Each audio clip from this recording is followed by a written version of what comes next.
webinar is hosted by Renewal Technologies with the commemoration of International Women's Day 2025.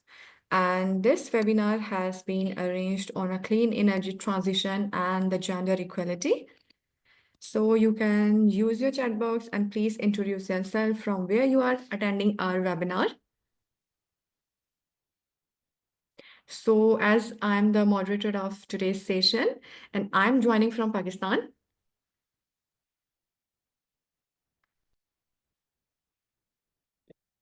So, okay, it means we are in the two different continents, Asia and Africa. So the other members, please introduce yourself. Your presence is highly appreciated because we all are here to celebrate Women's International Day 2025 and the women's equality in the energy transition.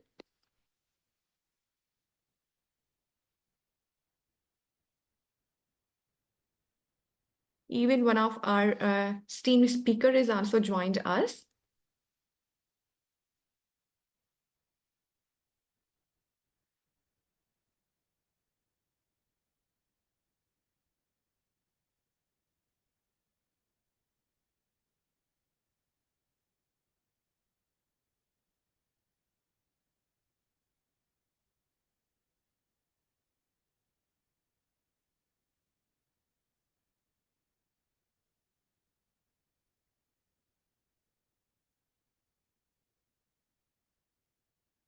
Okay, so let's start officially our today's webinar on energy compact. Okay, women equality and the energy compact. So let's start introducing our first esteemed speaker, Miss Ava Strasser. So Miss Ava Strasser is a gender and the youth analyst at Sustainable Energy for All, and she drives initiatives for the gender equality and youth inclusions in the sustainable energy.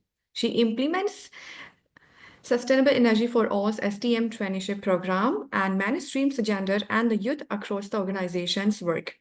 Eva has researched standardizing gender interactions for SDG 7 progress and experienced intersections of the gender, energy, and artificial intelligence. Her background inclusion roles with the NGO Working Group on Women, Peace, and the Security and the United Nations Department of Peace Operations.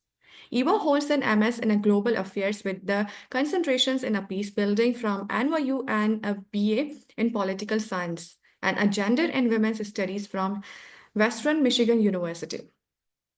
So we all are warmly welcome Eva Strasser, and please, floor is yours and you have to continue. Thank you. Thank you so much, Shalom. It's so nice to be here, and it's so great to be with you. And Shalom, I see you in the corner, and we've been chatting, so it's great to be here and to be with you all. I didn't put it in the chat, but I am coming in from New York in the United States. And so, you know, it's cool to see how many people are represented and how many continents.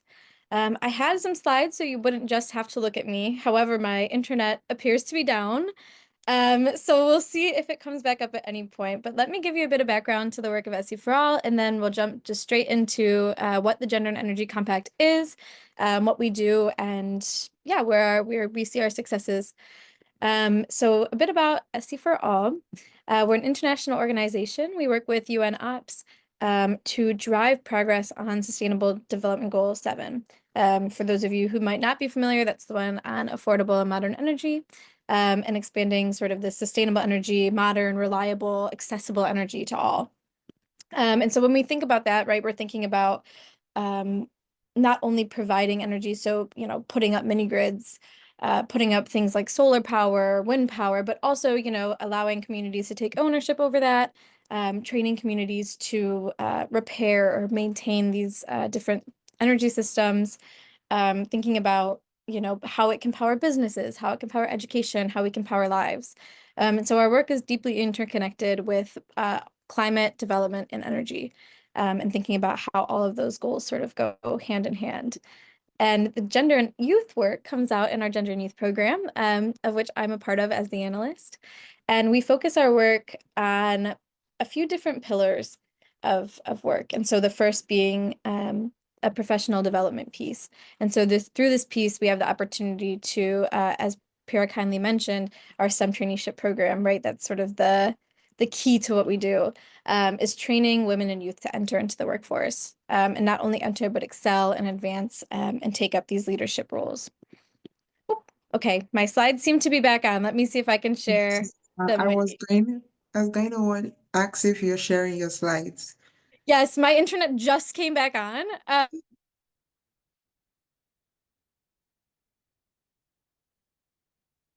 Perfect.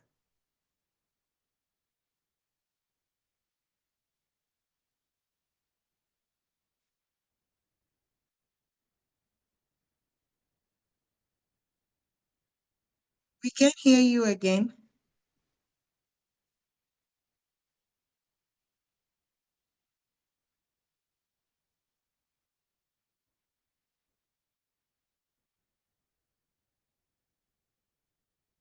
No.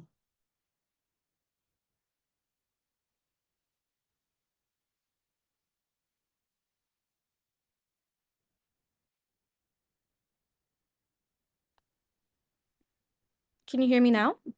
Yes. Okay. All right. Awesome. Okay. So our program, well, now I've lost my slide, but that's okay. Our program focuses again on gender and youth. So we work on 4 different pillars. The first being advocacy, so meaningful inclusion of women and youth in SDG 7, sort of that agenda setting piece, policy development, and policy implementation. So we bring women and youth to high-level events. We really promote the work that they're doing as entrepreneurs, as activists, as leaders, as agents of change, really, in the sector. We focus on data and evidence, so building an evidence base, increasing knowledge, and really thinking about how research on gender and youth can drive data-driven decision-making towards SDG 7. Professional development, and as Pierre mentioned, I have the pleasure of working on the STEM traineeship program. And so through this pillar, we increase access to education, training, career opportunities, and financing for gender and youth projects. So we do things like training women on how to install solar panels, training women on how to write energy transition plans, right? So writing the policy that guides the energy transition. And then we do our gender and youth mainstreaming. And this is both internally to SE for All, where we, have a strategy and a toolkit to sort of drive the inclusion of gender and youth in all of our actions, but as well as externally, where we look at our projects with partners, the financing that we're looking at, and really think about how we can strengthen gender and youth outcomes in our work. And so just some key numbers, we've, been able to support almost 500 women through mentorship and technical training. And that number grows, every day with new cohorts added to our programming, and almost 200 youth through our mentorship and technical training. And again, that number just continues to grow, and we see, really cool outcomes by people that I've just been thrilled to work with. But to get to why we're sort of here today, right, the Gender and Energy Compact. And so as a bit of an overview on why I just shared all of that about SE for All, and then what the Gender and Energy Compact is, SE for All joined the Gender and Energy Compact as a co-lead in 2021. And so what that means is that we work closely with Energia, the global network on women in the energy transition, GWNet, UNIDO, the UN International Development Organization, and of course, SE for All. And we join forces as co-leads of this compact to catalyze action towards gender equality, women's empowerment, and really, again, create that just and inclusive sustainable energy transition. And so the compact came out of this UN energy-led energy compact sort of system or web. And what this is that there's, a number of energy compacts. They're created by countries, they're created by private sector. Just there's some by, there's a 24/7 compact, and that's by Google. And so these really big names that we know of that want to play a role in driving the energy sector. And the Gender and Energy Compact, I don't know why it's not letting me scroll back, is just one of these compacts. So let me get to the context of why this is important. And I'm sure a lot of you, might be familiar with the context in which gender and youth is sort of operating today in the energy transition. But if you're not, here's, some information about why this is important, right? So what we're seeing is that there's a big gender disparity in terms of energy access. And so of the, I think the number is 675 million people who still lack access to energy. Of those, 50% of those are women. And what we're seeing is that by 2030, estimates are placing it that, over 340 million women and girls will still lack electricity access, and most of that will be in sub-Saharan Africa. And so what this means is that women, lack access to not only energy, but also the opportunities that energy provides. So when you're thinking about running a business, we can't power things like sewing machines or even the light above our heads without energy and electricity. When we think about, studying and education, it's difficult for women and girls, and of course also anybody who lives without energy access to study, to get ahead in their studies and to, go on to these higher education roles. So there's really a big productivity piece that comes with this. And women and girls then have the added burden of care work and extra time spent on care work. So things like gathering firewood to power, their heat in their homes, or things like gathering water. And these types of things are disproportionately harder without access to energy. And so what we then see when we, flip it is kind of this other piece where electrification can boost women's employment between 9 and 23%. So electrification enhances economic opportunities. It really reduces that time poverty piece where women spend more time collecting fuels and collecting water. And it also, opens doors to things like education, technical training. And so really thinking about the context in which women's lives are affected by this energy access gap. And then, of course, women are sort of underrepresented in the sector. So when we're thinking about the traditional energy workforce, so things including oil, natural gas, women only make up about 22% of the workforce. So, the other 80% being men, of course. And so that's, when you think, 50-50 would be sort of that gender parity piece. So, of course, 80-20 is quite far from that. In the renewable energy sector, women hold only 32% of jobs. And of course, they play a key role in climate action that we're seeing. So their leadership is driving, the adoption of climate policies. It's driving reduced emissions, where women are making more choices at the business and government level to adopt international policies or treaties that have stringent climate regulations, where women and corporate boards are correlated with, decreasing carbon emissions, increasing the productive use of energy, and decreasing like water usage. And so with this in mind, all of the sort of pieces that, pose challenges and barriers, but then of course, thinking about all the positives that women bring, the Gender and Youth Compact was born. And so I mentioned, SCA for All as a co-lead, but what I didn't mention yet is the goals. And so the goals of the compact, the first being that women have an equal opportunity to lead, participate in, and benefit from this energy transition. And as sort of the context showed, right, like the disproportionate impacts that women experience, that's what this goal, wants to drive. Goal 2 being that women have equal access to and control over sustainable energy products and services. So really driving efforts to close the energy access gap, and to, place women at the forefront of this transition. And so in doing so, the compact has a number of objectives, thinking about, increasing women's access to sustainable energy, reducing their energy and time poverty, so reducing the amount of time they spend on care work or on sourcing fuels like firewood. And these types, the time spent inside, clean cooking is an aspect of SDG 7. So really thinking about all these different pieces of electrification, of the efficient use of energy, of clean cooking, and bringing them together to, have benefits that women get to experience. Promoting gender responsive energy policies, and I'll talk to this a bit more, but the idea, right, is the signatories who sign on, we have the opportunity to work with them to think about things in a way that gender and youth, mostly gender for the gender and energy policy, but I'll talk about the role that youth play in a minute. But it becomes these policies that are really equitable, that women can benefit from, that have gender considerations, that are driven by data that shows, women's needs and experiences. And so really thinking about women as a central part of that decision-making process. supporting women entrepreneurs in the sustainable energy sector. This has been a top priority for 2024 for the compact, and of course, continuing into 2025, because what we're seeing is that women entrepreneurs are, I mean, they're key to driving sustainable energy, but they're experiencing things like a lack of access to finance, a lack of technical or, capacity know-how to run business, to access finance, these types of things. And so we work with our signatories to really support women entrepreneurs, bring awareness to their work, and boost these economic opportunities. That goes sort of hand in hand with our next objective, which is creating career pathways for women in energy.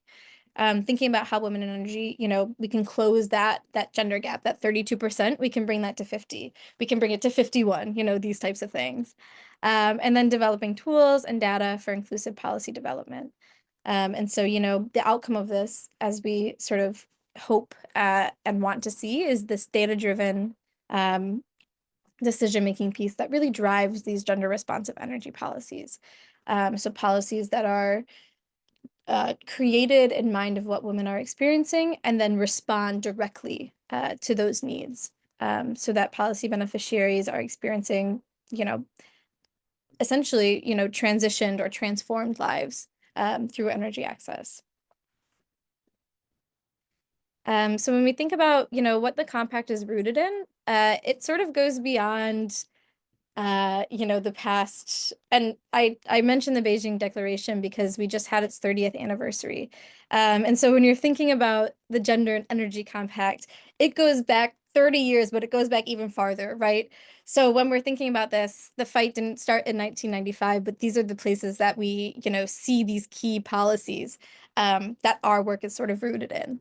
And so the Gender and Energy Compact is aligned with these international commitments. So not only the Beijing Declaration, which sets an agenda for the empowerment of women through, increasing access to careers and decision-making and all the things that I was sort of speaking to, all the things that drive women's involvement in the energy transition. And that's been going on since, 1995. We just had the 30th review where communities and countries recommitted to the Beijing Declaration. And so we're really rooted in that historical fight for gender equality and women's empowerment. And then when we're thinking about, what else we're rooted in. So of course, the Paris Agreement, which thinks to, efforts for limiting the increase of global warming to 1.5 degrees Celsius. Of course, when we're thinking about energy, we're thinking about, reducing the reliance on fossil fuels, which goes hand in hand with that reducing emissions piece and limiting sort of that global warming piece. And then, of course, the Lima Work Program on Gender. And this one, I'm not sure if it's as well known, but we just had at COP a review on the Lima Work Program. And what this piece is it drives gender balance in the climate sector and thinking about integrating gender considerations into the work of the Conference of Parties, or COP, and the Secretariat. So when we're thinking about, right, that gender policy and climate action, this is a piece that's been going on. The Lima Work Program was just sort of adopted an enhanced version at COP29, and that means it's extending for 10 years. And I think what that really shows, and what the work of the compact shows, right, is that we've made strides, but the strides haven't been as far as we would like. And so I think the international community is really coalescing around these types of policies that think about women and gender responsiveness. And of course, the compact, urges our signatories to do the same. And we have, I believe, just over 91 signatories. We've had a few join since the beginning of 2025. And so what that means, right, is like 91 signatories among all stakeholders. So government, private sector, civil society, we have youth groups represented. And so what that looks like is a wide coalition of people who are coming around the compact, who are recognizing this deep history that it's rooted in, who are recognizing the context and the challenges. And our signatories, start to make commitments towards our goals and our objectives.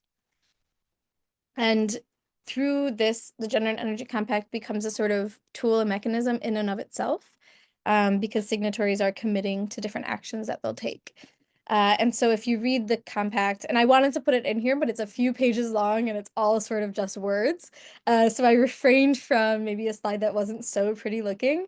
But if you look at the compact, right, it's got the goal, it's got the objective outlined, and then it's got, suggested actions or recommendations that countries can take, or stakeholders can take, civil society, private sector, about things like increasing access to financing for women entrepreneurs, increasing access to decision making for women political leaders, these types of things. So it sort of centers around, and maybe I can pull it up in a moment, but it centers around this tool, which is, of course, the compact, and these recommendations to drive, meaningful action. But then the Gender and Energy Compact also drives, energy or advocacy and action in and of the co-leads. And so SC for All, GWNet, Energia, UNIDO, we have aligned around sort of key priorities that we've identified for 2024. Of course, the whole compact is a key priority, but when you're thinking about, right, the events that you're going to, the reports that you're putting out, these sorts of things, you kind of have to narrow the focus a bit. And so in 2024, we really wanted to look at sex disaggregated data and what addressing the lack of gender-specific indicators for SDG 7 looks like. And so if you're sort of familiar with the SDG landscape, right, there's 17 SDGs. Of those, 6 are lacking any sort of gender indicator at all. So there's no way to measure progress towards women and girls within these within these SDGs. And so SDG 7 is one of those 6 that lack gender indicators entirely. And so there has been no sort of concrete, maybe, or standardized, I guess would be a better word, way to track progress towards the gender impact of SDG 7.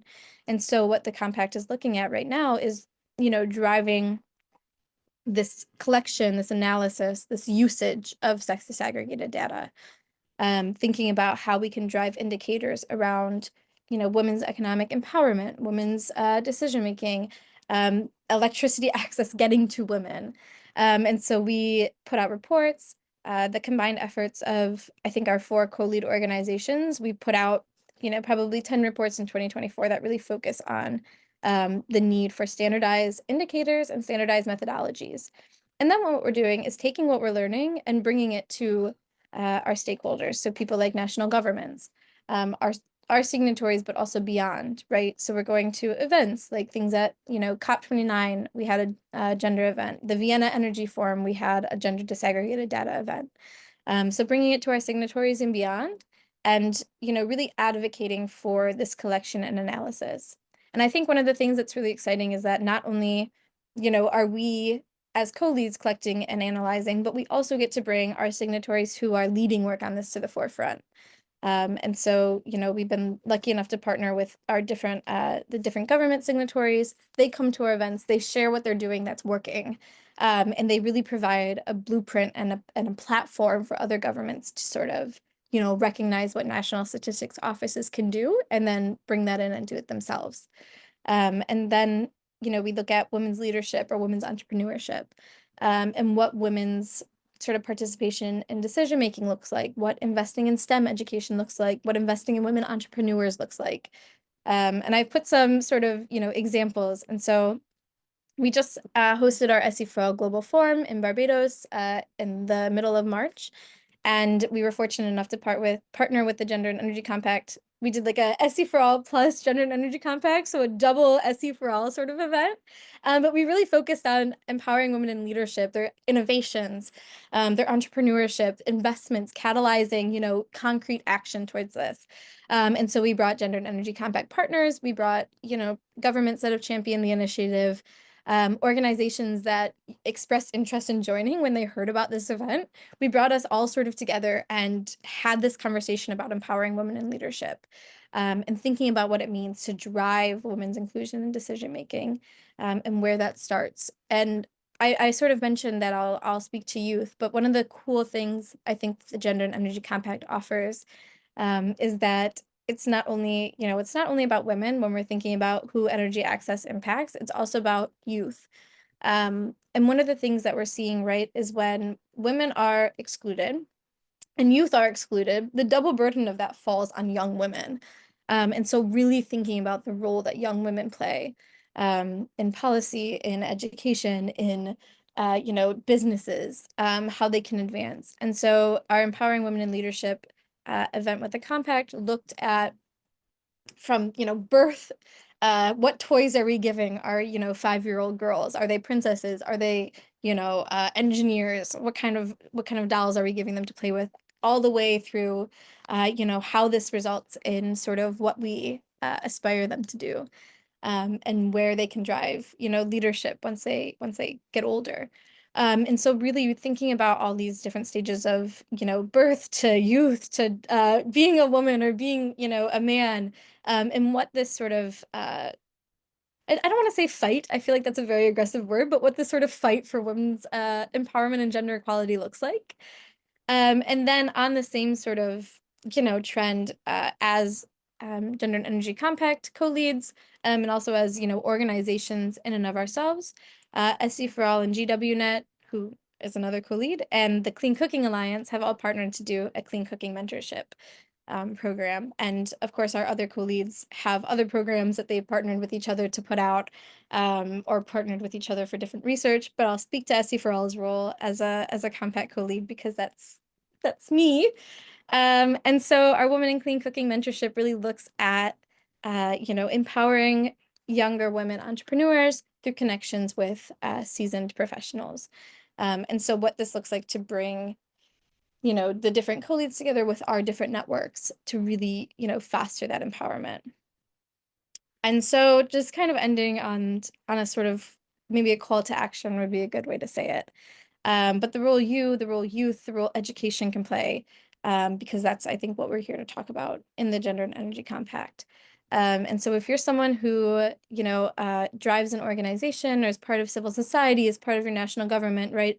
All of these uh, stakeholders, we really invite to get involved in the compact, to commit to the goals, to, look at the compact's recommendations and really start implementing these actions towards gender responsive energy policy, women in the career workforce, these types of things, education and training, really thinking about how, we can further these goals with the work of everybody. And so I think another piece of that being, right, the role that youth can play. And so we partner with things like the SG7 Youth Constituency, which is another sort of, compact group that that drives their own sort of work around youth. But we work with them quite a lot because, that youth piece is so central to, I think, everything about workforce development and leadership. And so if, gender is not maybe your main focus, but something like youth is, getting involved in those kind of organizations because, again, we work hand in hand. And I think, that piece that uh, bringing the capacity, bringing the knowledge that you have to your communities, all of that really drives the goals of the compact, even if it's not directly involved in the compact. And so I think one of the things that's exciting is that if, you're part of an organization or part of a government who's already doing this work, joining the compact is just a, added benefit. It's somewhere that you can advocate for the work that you're doing and really amplify your efforts. And that's what I'll say. It wouldn't be an additional commitment if this is something that you're already passionate in. It would be a way to, join a community who's also interested in furthering your work. And so thank you so much for listening. I will be, super happy to expand further, answer any questions, a little slide on SE for All, and that's everything. So I'll hand it back to you, Pira and Shalom. Yeah, thank you so much for giving a wonderful and insightful on the Women and Energy Compact. It was really valuable. You have shared your insights on this topic. And I personally said that I really learned a lot where the women empowerment and the women inclusion in different organizations and different workings. And it is not only related to the women, but it's also youth as well. And you are doing really great. So we will, in the end, provide you a time to ask questions, and we will ask our participants to please write your questions or whatever you have the suggestions or any questions, please write it with yourself. And in the end, we will provide you a time. You can ask questions for our two speakers. So, okay, I'm going to introduce our second speaker.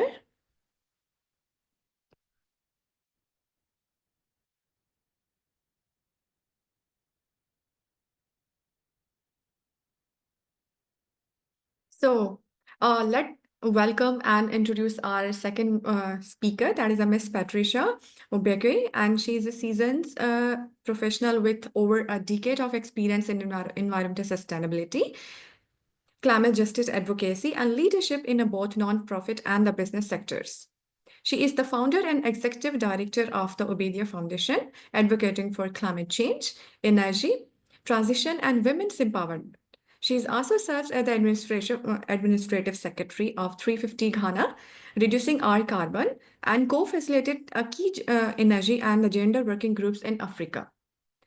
Ms. Patricia is actively engaged in multiple prestigious networks, including the Africa Just Transition and CA in Africa and the Women in the Climate Action Network. She is also a climate negotiator on the gender for the Ghana following COP negotiations on gender and the capacity building.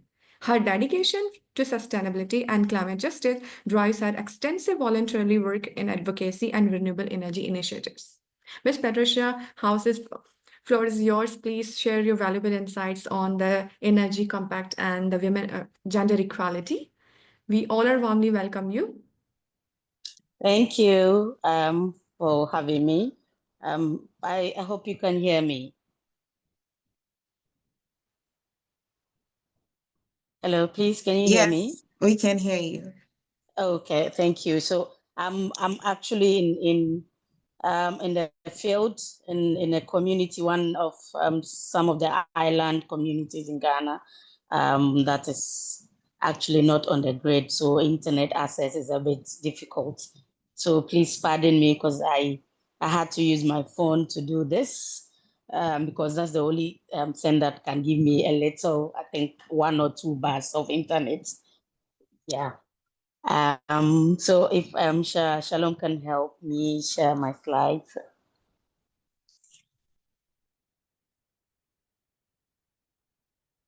Yes, please move to the next one. So I'm going to talk about the gender and energy compacts, especially on the grassroots communities. And of course, Miss Ava has, set the pace and has given us a lot of introductions into the compact. So I wouldn't want to take us back. But what I want to start off is that, climate change as well as energy access and its gender equality has, they are kind of interconnected. But what we see mostly, especially when it comes to our policies or projects, even on the ground, we tend to have do a general project that do not actually look at what benefits do each gender get, including the youth as well. One thing that I know is that women, particularly those in the vulnerable communities, they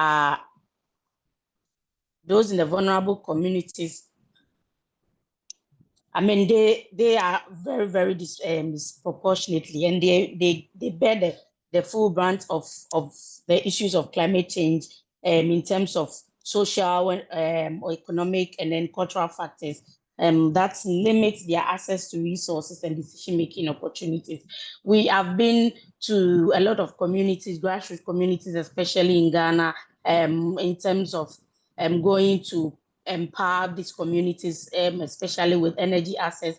And it's so unfortunate that you get there and women are not even given the platform to even share their issues, bring out the issues that they face, especially as women when it comes to energy poverty. And so these issues, are things that we cannot just leave or just put aside and not talk about it. And I really appreciated when our first speaker talked about the Paris Agreement and its gender issue, and then the need for the sex disaggregated data. But one funny thing is, I think last year there was a lot of issues on whether sex disaggregated data or gender disaggregated data, because he had and he brought the negotiation into, a lot of divisions. But then I think as per countries, per each party, how you see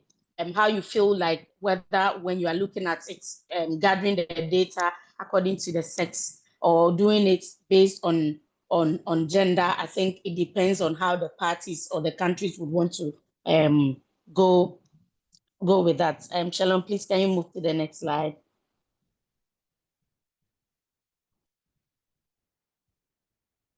Yeah. So now access to clean energy and affordable energy is really essential, especially when you come to grassroots communities.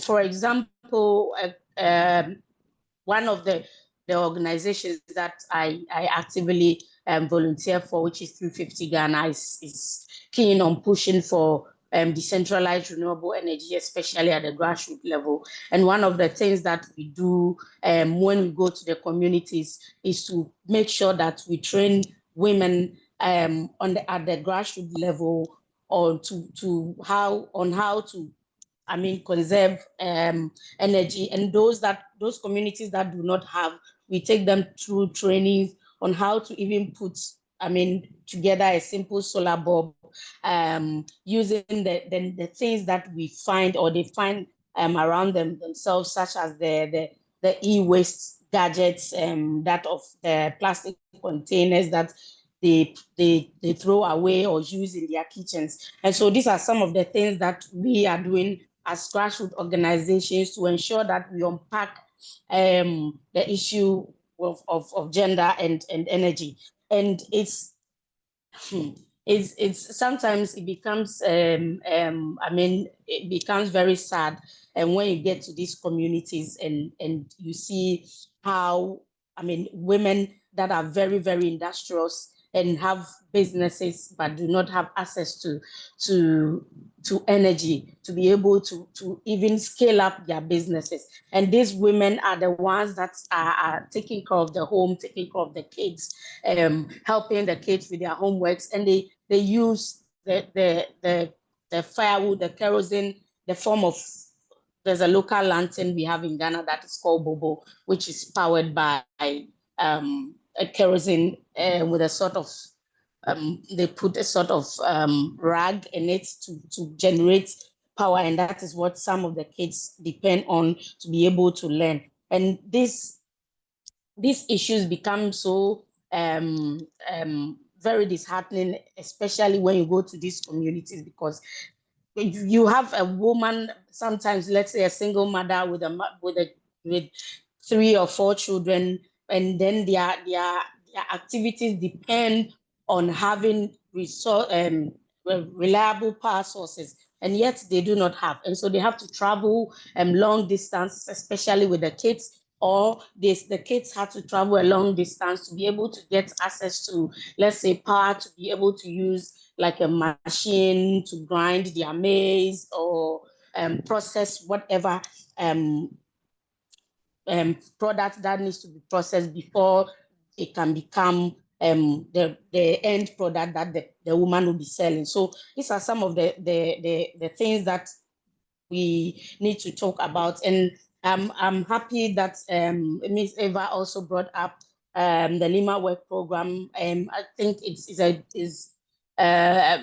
a good thing that is being extended, because when you look at the synthesis reports that for the 5-year plan, there's a lot of gaps. There's a lot of things that parties couldn't do, especially when you come to the African continent. There were a lot of things, a lot of countries that were not able to meet the things that were supposed to be done for the 5-year plan. And so that is why the negotiations had to push to 8 to 10 years. And now in Bonn, in SBs in June, we are going to look at redraft the action plan as well. And so the portal was open, so UNFCCC opened the portal for submissions from parties and then CSOs, accredited CSOs, on how they want the GAB meetings to go. How they should like kind of bring a draft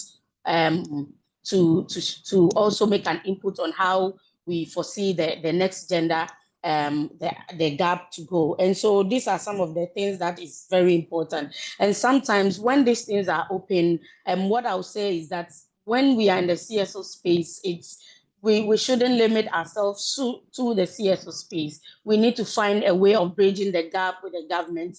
I work solely in the CSO space, but I have been able to bridge that gap and be able to negotiate, especially when it comes to gender, on behalf of my country. And so when this portal was open, I looked at the synthesis report, looked at the gaps, looked at the projects that's in relation to the Lima Work Program, what the government said they did, the gaps that were they encountered, and was able to put that in a report and to be able to submit. And though I work in the NGO space, I was able to send it to the lead negotiator to be able to put on the portal, and that is going in the name of, it's being submitted in the name of Ghana, which I mean is a good thing, because then the government sector or the policymakers will also know that, oh, there's somebody in the space that we can rely on when it comes to data on gender, when it comes to somebody getting into helping us see the gaps and where we need to.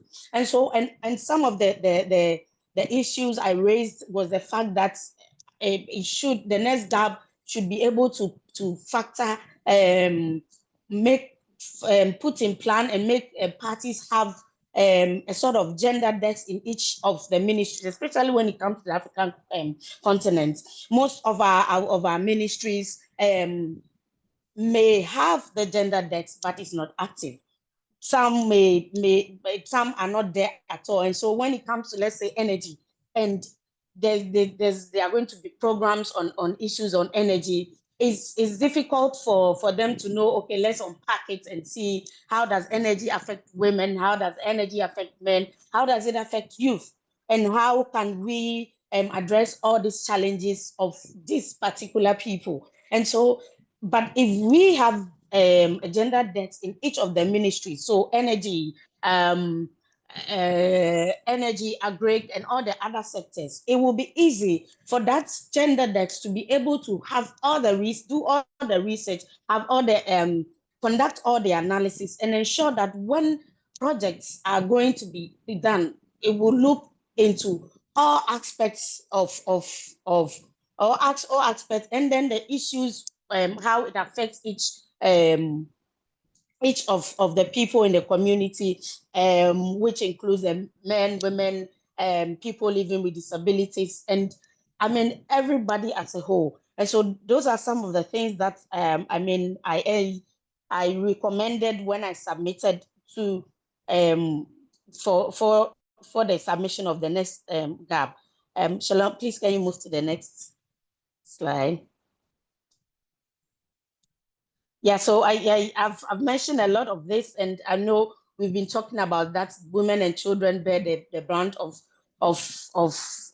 these climate issues when it comes to energy as well. And especially when you go to every home, I'm not going to limit it to the African home, but when you go to every home, it's obvious that women do the cooking. And anywhere you find a woman doing the cooking, you find the children sitting around the women, especially the girls, because I mean, they have to also go through the cooking training to be able to also become better chefs for their husbands in future. Especially in Africa, that is how we are being trained to be able to also know how to do these things, because there's a saying that the way to a man's heart is through the stomach. And so that impression has been carved in us, that we looked at that, but we fail to look at the level of indoor air pollution that women and their children inhale, especially in the kitchen. And these are all part of the disparities when it comes to energy access. And that is why there's the need for countries to even have the gender desk in every ministry, in every district, or in every region, so that all these things will be looked at. When you come to, I am currently in the field, and this community has no light, and they depend solely on firewood for cooking. How do we empower these women in these communities to be able to even transition from the use of firewood for cooking? How do we introduce them to the clean cooking mechanisms and through the biomass fuels? And I mean, there's a lot of work to do. And I know that, I mean, when we say we are looking up to the government, it will take years to be done. But even in our space, there's a lot of things that we can also help in doing, especially through the advocacy. Now we look at energy poverty, limiting women's economic opportunities. We had a project last year in the Savannah region of Ghana. There's a whole community, the Pond traditional area, with 52 communities that has never seen lights. They are not on the national grid. And out of these 52 communities, we only went there to power one of the 52 communities, which is a 65 household. And that project was just towards women. So we call it women in RE. And what we do with the women in RE is train the women on renewable energy sources, especially the solar panels, and how it can improve, especially in their work. And when we went there, the economic, the works of the women there is shea butter processing. And shea butter processing is mostly done in the night, and they do not have access to light. And so you can, I mean, the joy we saw on the faces of the women after we had installed the solar panels in each of their homes. And even at dawn, they forgot that they had light. We had to go back there and be switching on, telling them that you now have a source of power that can help you in, especially in your economic activities, in your businesses, when you are doing your shea butter production at night. You don't now have to rely on the local source of light to be able to do that. We also look at the indoor pollution, especially from these cooking fuels, that is causing a lot of respiratory diseases. Most of the things that we do when we are going to the communities, we go with volunteers who are doctors and nurses, and we get to talk to these women and children, and the issues they raise are the fact that they often go to, I mean, we visit the hospitals because of the indoor pollutions. And then the lack of electricity, honestly, it affects a lot of things. Even when there's a healthcare facility, it affects it, because then giving proper healthcare becomes a bit difficult, because without light, they cannot have certain machines in the healthcare, I mean, in the facilities, to be able to even help with maternal services and stuff. And so when you go to these communities, sometimes you see women going to give birth, having complications, maybe unborn babies being dying out of petty issues, even mothers dying as well. And we sometimes look at it as, oh, maybe it's just I mean, it's supposed to happen, but there's a lot of things that are going through. Even as a pregnant woman, and a woman is depending on wood fuels to be doing the cooking and inhaling all the smoke, it affects also the fetus. And so there's one project that is really which is not in the energies, in the agri space, but they're actually looking at also having that impact on the energy space, especially in Ghana, is the SIDRA project, which is really empowering women at the grassroots in sustainable farming. And through that sustainable farming, they are even looking at how to have solar irrigation systems to help them with that sustainable farming. And so these are some of the disparities we are looking at. And it also affects, how do you call it, education. Like I said earlier, instead of children, I mean, having to study if there's no light, they tend to either play in the dark or do some chores if they are not able to do their work. I remember when we went to the Savannah region, it was actually one of the teachers that invited us to come to their aid. And she said that they give student homework and they come back and the work has not been done. When you ask them, they tell you there's no light. And there's nothing that the teacher can do about it, because she also lives there and she knows there's no light. And so these are huge disparities when you come to it comes to energy, especially at the grassroots level. Please, Ellie, move to the next stage. And then also, so one of the things, and I really like the work that Ms. Ava mentioned that C4O is doing, especially when it comes to capacity building and advocacy for women, which is very important, because if we are able to build the capacity of grassroots women, it will be easy, because if you train a mother, it is easy for the mother to pass on that information to the children. And so it's very important that women are really empowered, especially at the grassroots level, to be able to understand and even unpack the whole issues that they face as women, and be able to give better explanation to their children when the need arise or when they ask those questions, and also to be able to be vocal in the community. We've made it, I mean, certain traditions has made it so strict for women to be vocal. When we went to the Savannah region of Ghana, it was when we mentioned that the project was for women. The women were in the house and the men had come to the community center. So now we had to speak to the husbands to allow the women come, because the project was for them. So without the approval of their husbands, the women were in the house waiting for their husbands to tell them to come out before they come out. And so some of these traditions becomes barriers for even women to be vocal and participate in some of these things, which is very, very, I mean, it's very disheartening. In this era and this age, we are looking at how do we carry everybody along and empower everybody, especially women. And so it's very important that we even look at these traditions. How do we unpack them and not like throw away the tradition, but also make sure that the tradition doesn't come I mean, in a way of empowering the individual, empowering the women and girls to be very vocal and be industrious, and also to be able to see things around them and be what's the word to use? I mean, to be ambitious and be able to see things and know that this is a solution that I can do in my small way in my community. And so training and capacity building for women in the energy sector is very, very important. And I know a project, an NGO that is in the northern region that has old women who are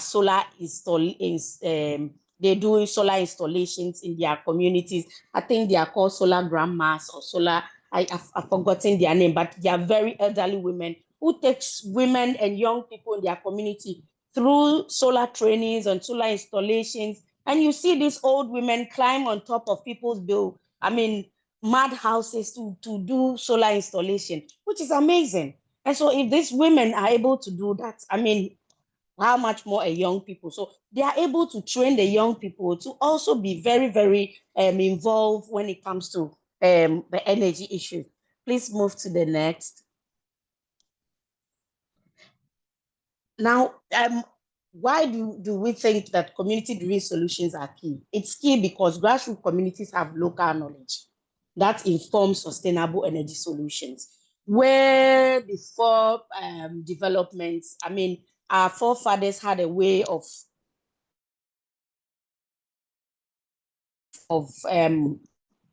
making certain indigenous innovations, and so that idea is there. The only issue is that now technology has come to modify those things, and so how do we take that indigenous knowledge and put and then take the indigenous knowledge and align it with the current technological advancement that we have, and be able to go back and impact that into them. And that will be very, very easy for them to pick up. Also, community-driven projects foster ownerships. Once you do this in the communities and they know that it's the need they need, it makes them own it, especially when you are using their own people to drive that change. I remember one of our projects, renewable energy for schools. We powered a school block for one of the senior high schools in the eastern region, and we used the students. They had students that were studying energy, and we used them to do the installation. Though we went with technicians that, skilled technicians that could have done it, we decided that no, we want the students to do their own powering, so that aside they learning the theory in the classroom, they should have to be able to do put it into practice. And so we made them climb, and they powered, installed the batteries and everything, and it was amazing. And till date, they have owned that project. And the last time we went there, the school is even looking at powering. There's another 6 new classroom, and they are looking at powering that. They are using the students to do that. One thing too is the Energy Commission of Ghana is doing, is having that renewable energy challenge for the senior high schools. So especially, and they encourage especially girls to do that. And these girls are bringing up a lot of good innovations. And so it brings that sense of ownership, and it makes them come up with more innovative ideas, especially ideas that relate to their community settings. And then it also helps with the inclusion of energy transition. It also helps reduce the energy poverty, and also enhance the local resilience. Because if we do not have electricity, and we are limited to how we do our things, or have to travel or work to a certain community that has power to be able to, let's say, grind our maize or do those things. Once we have it, it now becomes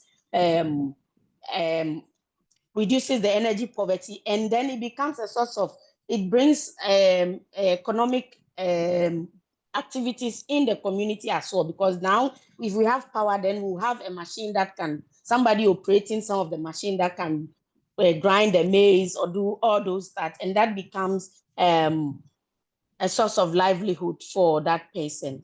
And please, the next slide.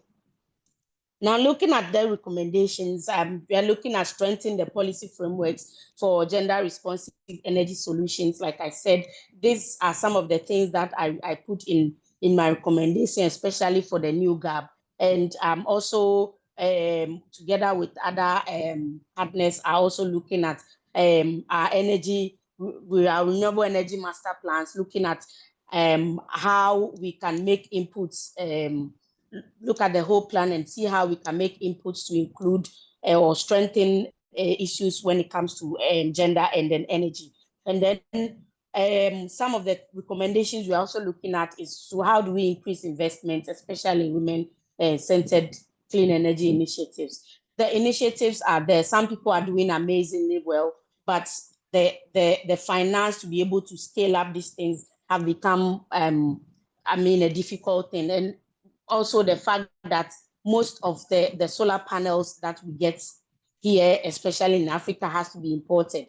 And the import duties on it alone, puts people off. And so even if you want to have advocacy and empower women and train women in this aspect, it becomes difficult and very expensive as well. And we are looking at how do we integrate gender considerations into national energy and climate policies, like having those gender desks in each of the ministries, looking into issues just on gender, and making sure that whatever project or whatever policy is being enacted would have that gender component in them. And also, we can look at increase the funding for women-led clean energy enterprises, and enhance also their participation, especially at the decision levels. Most of the times when we have these high-level meetings, it's the elites from the big cities that go, and then we go and discuss and speak big grammars. I think it's time, when we have these things, we invite the women at the grassroots, those that are leading the change at the grassroots, to be able to be part of those discussions. They may not be able to express themselves well in the English, but we should be able to give them the chance to speak in their local dialect, because if they are with us, we know them, we understand them. to be able to translate whatever they say from the local dialect into the decision-making process. And also be able to promote the gender-responsive climate adaptation and mitigation strategies to ensure that it really, really captures issues on gender, and also enhance the collaboration among governments, NGOs, and grassroots groups. Most, especially even when you come to the NGO space, most of us are working in silos. You see that there are a lot of CSOs doing a lot of things in the energy space, but we don't form like a consortium. We don't look at how do we, we are work aligned. How do we bridge it and to be able to scale it up and make a bigger impact? And one thing that we forget to do is that even when we are looking for funding, funders tend to fund movements that has, organizations coming together to form consortium, because then it becomes very solid. And we know that then you have a bigger impact, but we don't do that. And we tend not to also engage a lot with the government. Sometimes we do a lot of research and it lies in our offices and on the desks, and the government do not know. How do we do that, bring that collaboration, share that research that we do with the government to ensure that when policies are being made, they can look at make emphasis to our research or data that we have provided to be able to also inculcate some of that into the policies. Lastly, I want to say that gender equality is essential for achieving climate and energy goals, and placing grassroots communities at the center of this energy transition, while empowering women, leads to more sustainable and inclusive solutions. It is time for us to take action now, and as activists, as policymakers, as researchers, as people in the space, or as people who want to drive change, it is important that we act now and support and invest in women-led climate initiatives so that we can get the inclusion that we are looking for. Thank you.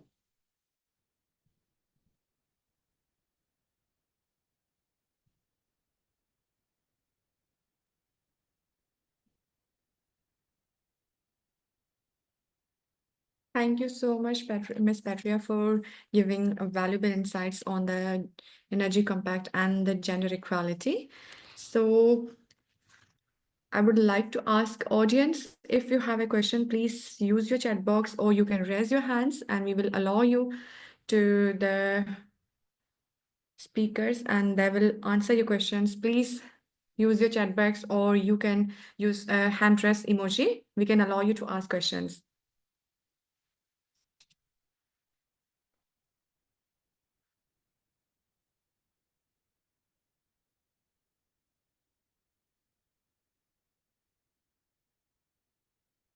Maybe I can start the questions because I do have some questions here.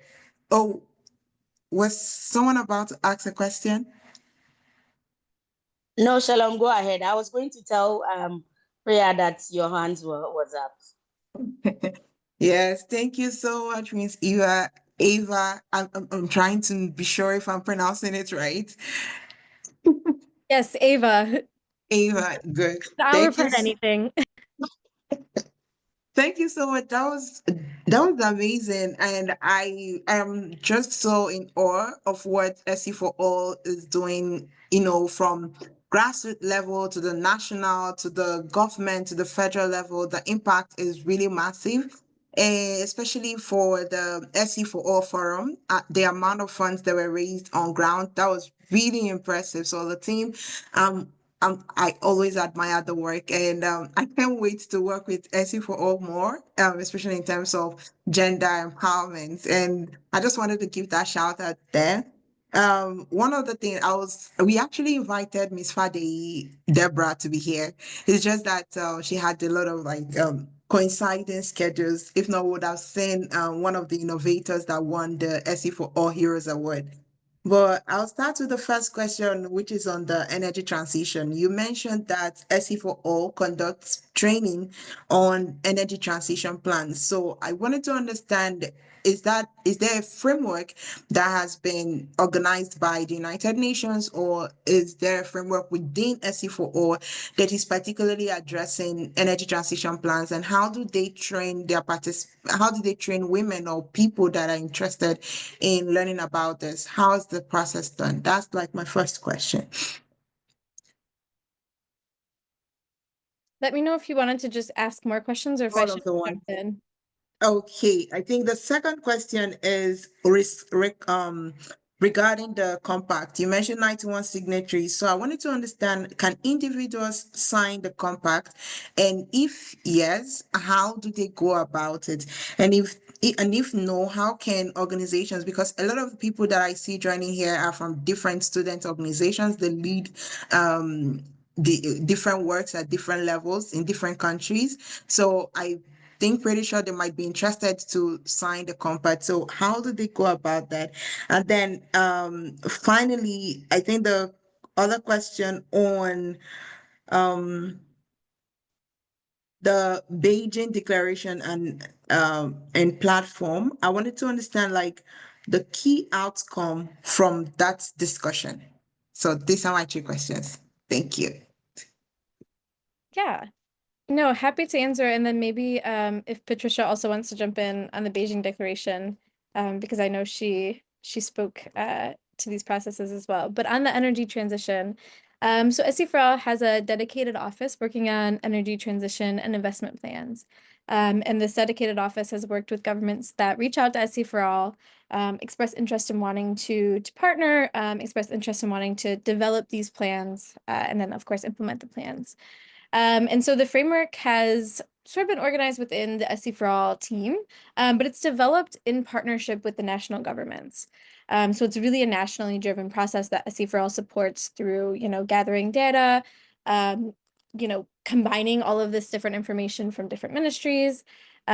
Speaking to sort of the gender and youth work that we've done with the TPA IPs, and that's the energy transition plans in Barbados, or sorry, in Barbados, and then in Sierra Leone, we have the opportunity to speak to the ministries of education, the ministries of gender, the ministries of, sometimes it's basic education and secondary education are separate. So these sort of, gender or the youth ministry, and speaking to these different ministries that aren't necessarily always involved in the energy process, but do have energy implications on the things that they're working on.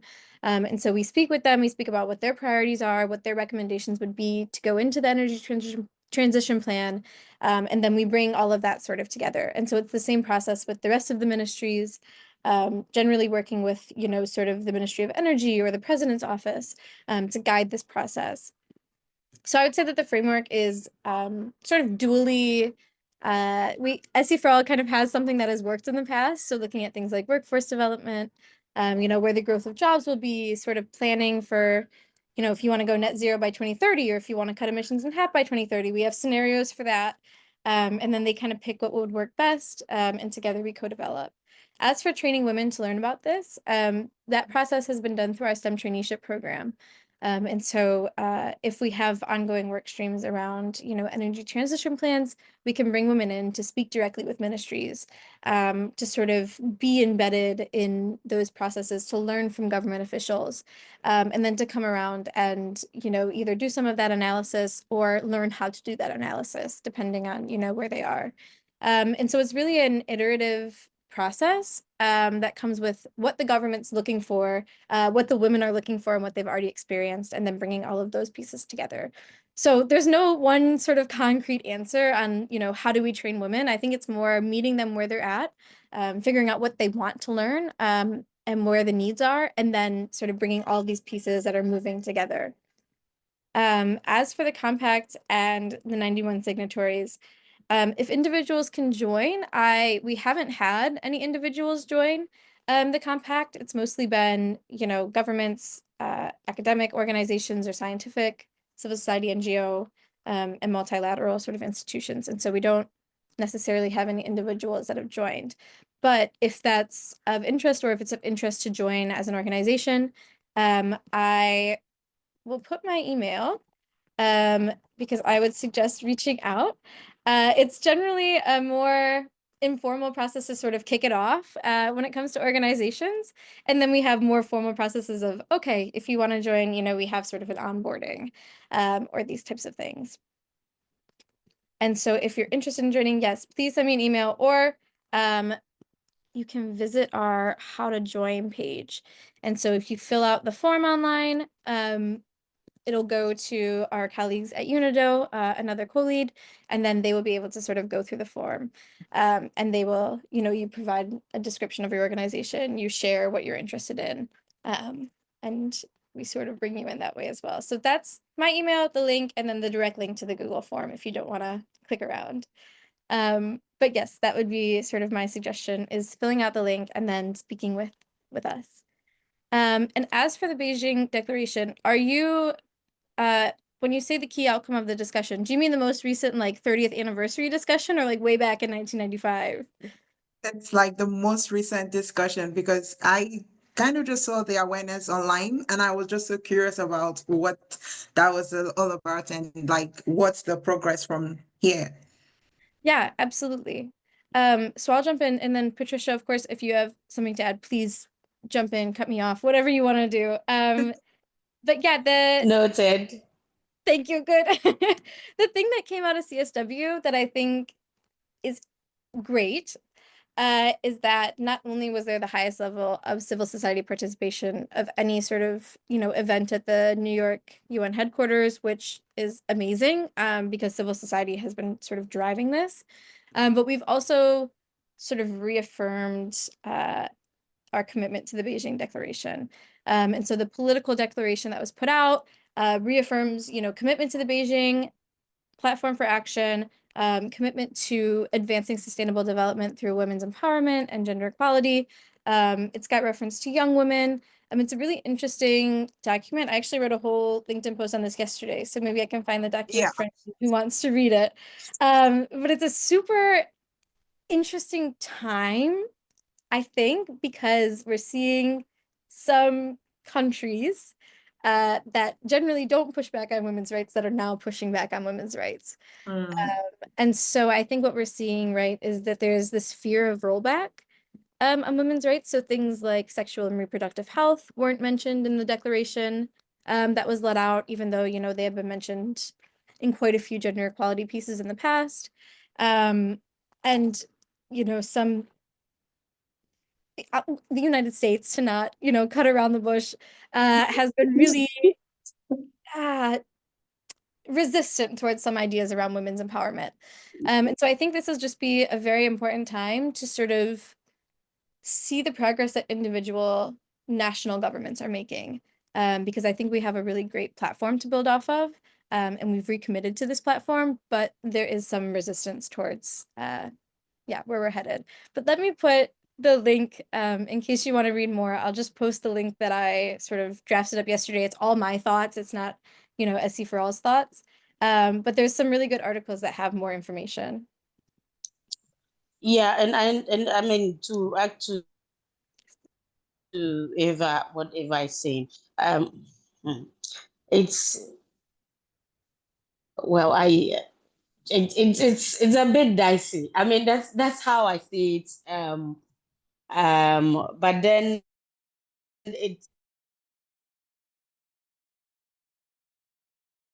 it looks like it's also the diplomacy thing, and so when it's done, what have countries done in terms of that? What are CSOs? But like Eva, you said, CSOs mostly drive they said. So I was looking at how that CSO drive can make more impact, especially in the drafting. I haven't actually looked at it, though, but I've just seen just a few bits and pieces of it, and I'm hoping that maybe when I go through the whole thing, I might be able to see how CSOs, the drive that CSOs are making, can be, can be acknowledged and also help parties to drive that change, especially when it comes to that declaration. I know, like you said, there are a lot of issues that are coming up, especially with some countries pushing back on all this. I mean, that's why I say it's a dicey situation, and I think it would be nice to have time to go through it, and maybe, I don't know, Shalom, if it's something you would want to do, if we can look at it and have like a draft uh, uh, view on it for publication, to also, and then make some recommendations. I think I'll be up for it if you are interested in that. I mean, that's great. Thank you so, because I was going to applaud your recommendations that you submitted to the Lima work. I know that as a negotiator, it's amazing things that you do. You guys have to be up to date. You have to read, you have to research. So thank you so much for that. And I'll be happy to contribute to that. I'll be in your DM. And thank you so much, Eva. You answered the questions. You answered the questions excellently, so thank you so much for that. I think there's a question in the chat box. Pira, over to you. Yeah, I really impressed by the way you have shared your experiences and the work of your organizations, mainly focusing on the gender equality and the women's participation and representation in clean energy transition. And I really learned a lot. I personally myself, I can say that. And so the another question is from one of our participants, Miss Ikisa. So she is asked a question to the Miss Eva. So in your role as a gender and the youth analyst at Sustainable Energy for All, you have contributed to the report Improving Energy Data to Enhance Gender Equality. Could you elaborate on the key findings regarding the current gaps in the aggregated energy data and how these gaps hinder the development of the inclusive energy policies? Yes, absolutely. I would absolutely love to, because this was, something that not only we at SC for All have been working on, but we in the Gender and Energy Compact have been working on. And so the report on sort of improving energy data is looking at that sex disaggregated data piece. And so where the gaps sort of lie is around really just the collection of sex disaggregated data. And so when you're looking at sort of all of the SDGs as a whole, what we're seeing regionally is that none of them have collected, all of the data that they could for SDG monitoring. So we're seeing that, only 42% of the data needed to monitor gender-specific dimensions of the SDGs is available at all. I mean, we're not even reaching half, right? And that's for the SDGs that have a gender indicator. So when you're thinking about the SDGs that don't, and SDG 7 is one of them, that data is even more limited. And so I think what we're seeing, right, is what I love, and this quote has been coming up so much in these conversations, is you can't act on what you don't measure, right? So I think that's where that important piece lies, and that's what that hindering the development of international or inclusive energy policies, right? Like, we cannot act if we don't have the data to do so. And so we're seeing that not only are women, or is this data not collected, but women also aren't involved in the collection of this data. And so we're seeing that, the most cited papers are coming from, or the most cited data is coming from male, cisgender, heterosexual, sort of global north voices. And this is something that I think really comes up a lot when we think about both academic research, but also this data piece. And so we're not seeing, women from the global south driving these data collection and analysis efforts. And I think analysis being a key point, right? Because we can collect all the data that we want, but how do we turn those numbers into action, especially if we don't understand where people are coming from? And I will say that it's not only an issue for gender, but SC for All also just let out a report about the composition of the Black energy workforce. And what we're seeing is that not only our data sort of, I don't want to say inaccuracies, but the non-collection of disaggregated data, not only is it obscuring these gender disparities, but it's also obscuring racial, ethnic, economic, social disparities.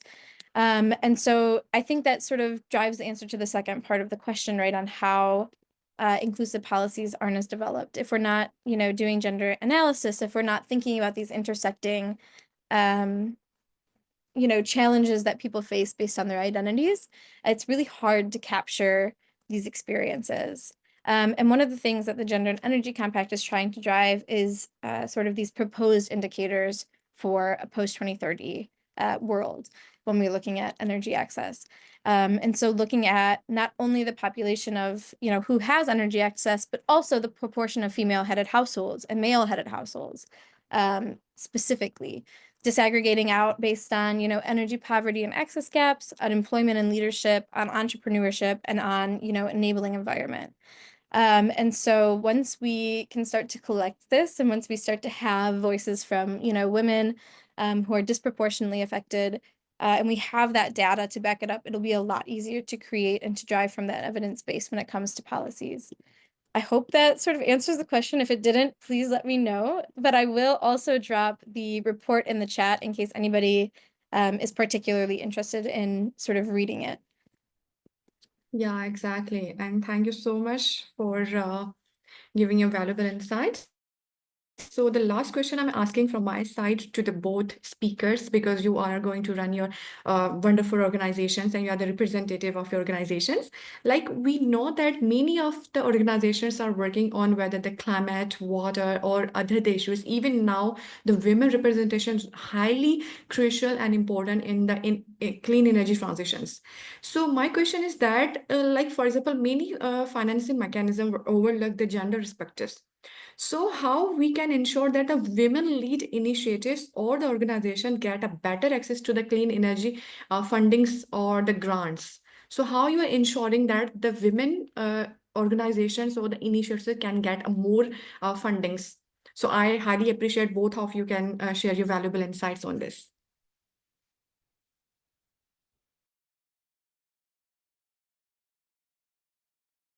Patricia, perhaps if you'd like to jump in first, because I'm sure you're, experiencing this sort of firsthand, and then I can, follow up. Yes, Eva. So what we do for my organization is ensure that when most of the times when we are applying for funding for issues on energy, especially at the grassroots level, we ensure that we have out of the projects that we are submitting for funding, we have about 2 of them that speak specifically to empowering women, especially at the grassroots, and that is what we do. So when we come to women in RA projects, when we get to the communities, we make sure that we have a woman that is becomes the community champion, that is trained, especially when it comes to repairing of the solar panels, and that it becomes also like a source of income for that person in doing the repairing. And what we also do is when we take products to the communities, whatever we do, whatever is left, we ensure that like we have a sort of how will I put it, like a kiosk, so like a solar kiosk where we hand it over to that community champion as a starter. And so moving forward, what we do is once their business is moving and people are buying into it, especially in the community, we then link that community champion to the sources where she can get those items to buy. But for now, we haven't really started looking how to actually get them that funding opportunities. We are still working on that to be able to we are now putting these women in a bigger community champion groups where they can form like a women group that has to have some sort of credibility.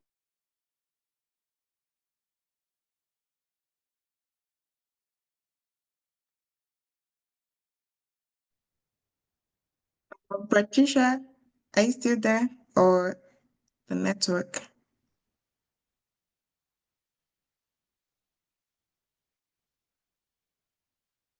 I I think think she Ava, has a connectivity issue. yeah, she mentioned she was going to be moving into a data zone area. Yeah, Maybe exactly. Miss Ava, you can share with us until we get back with her. Yeah, absolutely. Happy to jump in. And when she comes back, I'll, give the floor back. But I think one of the things that we're seeing is that ensuring that private sector governments and international organizations really commit to funding women-led organizations. One of the conversations that we had on the Empowering Women Leaders event that I mentioned, we brought the chair of EcoBank, Ms. Bola Adeshola, and she spoke to this specific challenge. And so I kind of want to steal some of what she had said, because she really spoke to gender lens financing from that bank perspective. And so thinking about gender lens financing in terms of not only the opportunities, which is, those innovative financing or the blended financing, public and private sources kind of coming together to de-risk investment in women-led businesses, but also, building some of the barriers, like building the technical capacity of women-led organizations to not only access financing, but also to use financing and to manage financing, and really looking at things like grants that, don't take collateral, because generally women-led organizations are working with the tools that they have, right? So if you have a sewing machine and that's your business, what else could you put up for collateral? And so thinking about these innovative, non-traditional methods of financing. And another thing I'll say is that one of the things that I think is really interesting that's kind of coming up, right, is these sort of financing quotas or gender lens, I'll call them like gender lens financing quotas. And so thinking about financing organizations that have, maybe 30% of their board are women, or financing organizations where 30% of the funding is going to gender-focused initiatives. And SC for All, we have our universal energy facility, and that provides grants to, organizations, businesses that are looking at mini grid projects. And so one of the things that they have is a gender mainstreaming, strategy essentially embedded into this financing. So if you want to apply, you have to comply with the gender mainstreaming, and that has these sort of gender lens quotas for financing where, earmark of the project has to go to X or Y gender project. And I think that these financing models that we're seeing sort of come up in the past sort of, few years, but also that continue to come up, they're really thinking outside of the box, because, we see a lot of bias against women-led businesses. Either they're perceived as too risky or, too inexperienced or whatever the bias might be that's been, hindering this. But we're seeing organizations really start to address it, and we're seeing banks that, have these programs. And yeah, I love sharing links. So maybe I'll share the link to the Gender and Energy Compact readout of the event if anyone's interested in learning more about sort of what I mentioned on Ms. Adeshola's remarks. Yeah, I think before I give it to Priya, I want to also emphasize on what you just mentioned about some gender lens financing quotas. I see the UK is doing a lot on that, especially funding from Innovate UK, anything on zero carbon generators. They have like 30, they have like a session that is dedicated to gender equality and social inclusion. And all of their finance and all of that, you must have a Jesse compact, like a Jesse plan. You would have to submit it where and like detail how you're going to include women both in the supply chain and the production as beneficiaries. And so I think that is one other transformative financing scheme that I have seen, and I'm hopeful towards like the future of more women in the energy space. So over to you, Pira, to close up. Yeah, thank you so much, everyone, for your fantastic questions. So I think everyone's questions has been answered. So let's wrap up today's wonderful webinar on the women inclusion and the energy transition. So let's wrap up today's our session. So we know that the gender inclusion in the energy and the policies and the funding models must be prioritize women-led initiatives, and we have a collaborations between the government, private sectors, and even the community is essential. So I would request every participant and the speakers, please turn on your camera for a final photo of Renew What March edition education. Please turn on your camera. So we have to take the official photo, and we have, okay, so if you are ready, you just have a thumbs up and we can take the picture. Yeah, if you're in a place where you can turn on your camera, it would be lovely to see you. Thank you so much. Thank you for joining us.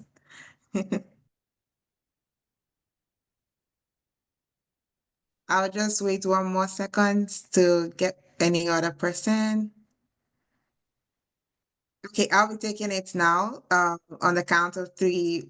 1, 2. Okay, 3. Okay, I'm going to take just another one. So on the count of 3, 1, 2, 3. Thank you so much, everyone.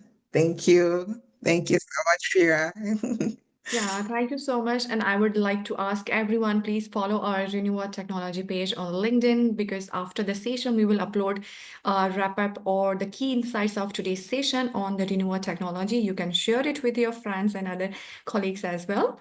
And thank you so much for Miss Eva and Miss Patricia for giving your Yeah. valuable insights and wonderful work you all already doing, and hope it will give a motivation to the women like you and me and Shalom, so we all can work together for the clean energy. And thank you so much for today's engagement. And thank you once again to the wonderful participants who are engaging in throughout our session. And I hope it will went well, and see you for the next webinar in the month of April, and with a new topic and the new inclusions with the Renew Education editions. Thank you so much. Thank you. Thank you, everyone. Thank you, Eva. Thanks to the men as well. Yeah, exactly. Thanks to the men as well. Thank you. Thank you, Tolajide, for joining. Thank you so much, everybody. Thank you, Akisa.